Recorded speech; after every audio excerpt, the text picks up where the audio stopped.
అన్న ఒక కొబ్బరి బొండం ఇవ్వండి. అయ్యో చేంజ్ లేదే, ఒక్క నిమిషం ఉండండి, చేంజ్ తీసుకుని వస్తా. అన్న ఒక బొండం ఇచ్చేసేయండి. సర్లే మనం తీసుకుందాం. బాబు ఒక బోండం ఇవ్వు. నువ్వా? నాకు తెలుసురా నీ బతుకింతే అని, అందుకే నిన్ను వదిలేసింది. జేబులో 1000 రూపాయలు ఉండవు గాని అమ్మాయి కావాల్సి వచ్చింది వీడికి. ఆ బోండం ఇవ్వు. తీసుకో. ఎంత? 2000. ఏంటి, ఒక్క కొబ్బరి బోండం 2000?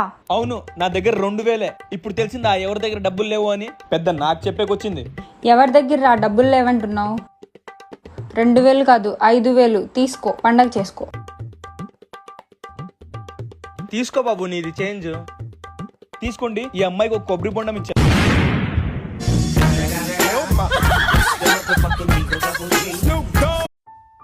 అన్న ఒక కొబ్బరి బొండం ఇవ్వండి. అయ్యో చేంజ్ లేదే, ఒక్క నిమిషం ఉండండి, చేంజ్ తీసుకుని వస్తా. అన్న